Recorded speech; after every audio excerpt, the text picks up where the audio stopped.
자, 그러면 결국은 우리는 급수 형태로서 이와 같이 나열을 한 그런 부분들인데 우리가 앞에서 여러 가지 얘기를 했었습니다. 자, 그러면 우리가 A 제로 값은 어떻게 구하면 되겠느냐 그런 얘기 했었죠. 제가 앞에서 사인을 갖다가 가장 기본적으로 오메가 t다. 그래서 한 주기 동안에 적분하게 되면은 얘는 볼 것도 없이 0이다. 이런 얘기를 했었죠. 자, 그렇다면 우리가 이제 여기서 얘기하는 부분, 우리가 어떻게 이걸 갖다가 하게 되는지, 이제 평균값을 갖다가 구하려면, 똑같은 형태로서 나눠줘야 되죠. 자, 그러면 평균값을 구하려면 t분의 1을 하면 될 것이다. 이런 얘기죠. t분의 1을 하면 될 것이다. 자, 그래서 우리가 이 부분은 평균값을 갖다가 구하게 되면 이 같은 형태로서 나눠주게 되는데, 그 이유를 갖다가 한번 어떻게, 이런 형태로서 표현이 되는지, 결국은 평균값을 구하려면 이와 같이 나오는 t로 나눠주게 되는 그런 부분인데 0이기 때문에 의미가 없다는 얘기를 갖다 할 수 있어요. 사인 대신에 이제 코사인 오메가 t를 해도 0이 된 것은 다 마찬가지죠. 그래서 이 부분은 왜 0인지에 대해서 앞에서 다 설명을 드린 바가 있습니다. 자, 그러면 여기서 이제 어떻게 나오는지 한번 보죠. 여기서 만약에 이제 A0라는 것을 갖다가 구하게 되면 결국은 A0는 이쪽 항을 갖다 없애줘야 돼요. 그런데 AN과 BN이 0은 아니에요. 아직은 0은 아니에요. 자, 그럼 0이 되려면 결국 어떻게 돼요? 이쪽을 한 주기 동안에 적분하면 될 것이다. 그럼 이쪽 항도 한 주기 동안에 적분하면 될 거예요. 쭉 적분하면 될 거예요. 한 주기 동안에 적분하게 되면 어떻게 됩니까? 이 항 없어지고 이 항 없어지죠. 네. 여기서 적분한다는 개념은 가장 낮은 주파수, 즉 기본 주파수의 주기다 이거죠. 기본 주파수의 주기 구간 동안에 적분하게 되면 이쪽 항 없어지고 이쪽 항 없어져요. 자, 그렇게 하면 어떻게 남습니까? 0에서 t까지 xt의 dt는 0에서 t까지 a0의 dt다. 이것만 남을 거예요. 나머지는 없어진다. 자, 그러면 결국은 이건 계수기 때문에 a0에다가 t가 이같이 나타지고 이 식은 그대로 이같이 남을 것이다. 이런 얘기죠. 자, 그렇게 되면 a0는 어떻게 돼요? a0는 t분의 1에 0부터 t까지 xt의 dt라는 항을 갖다가 가져올 수 있겠구나.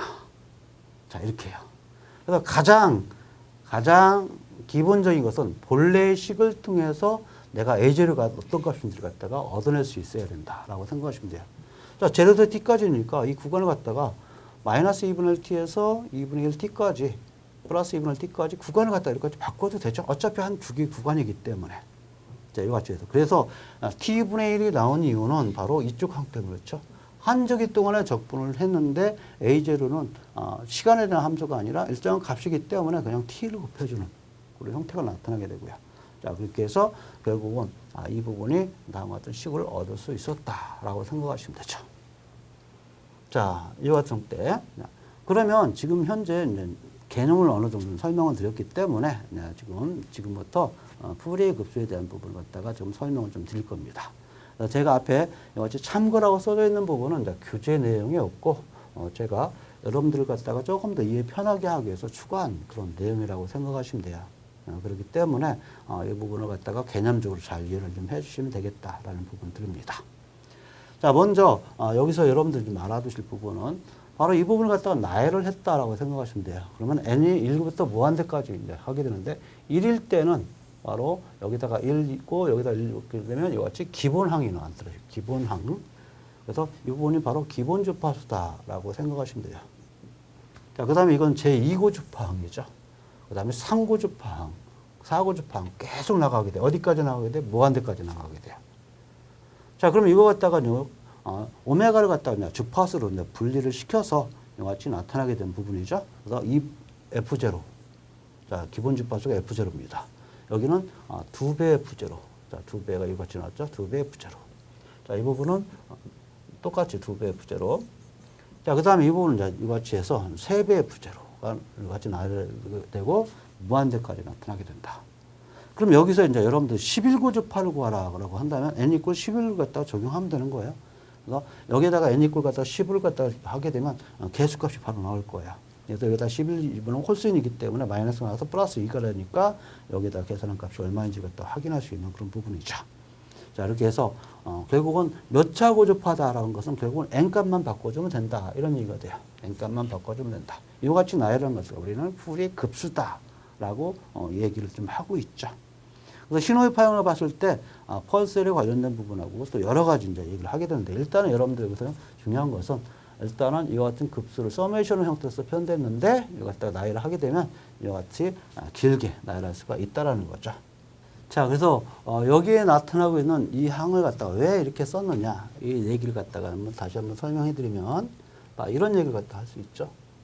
자, 어떻게 이제 얘기를 할 수 있냐면 앞에서 우리가 이 부분을 우리가 계산하려면 여기다가 똑같이 코사인을 갖다 한번 곱해보자 이거죠. 코사인을 갖다 곱해보고 여기도 코사인 곱하고 여기도 코사인 곱하고 그 다음에 한 주기 동안 여기도 한 주기 동안 적분 한번 해보자. 이쪽도 한 주기 동안 적분해보자. 여기도 한 주기 동안 적분해보자 이거죠. 자, 그랬을 때 한 주기 동안 적분하면 바로 0이 되는 그런 부분들이고요. 여기서 주기라고 하는 이 부분은 바로 최소 주파수의 주기다. 즉 기본 주파수의 주기다 이런 얘기죠. 기본 주파수의 주기에 해당되는 부분이기 때문에 아무리 많은 고주파가 있다가도 한 주기 동안 접근하면 모두 다 0이 되는 그런 부분이죠.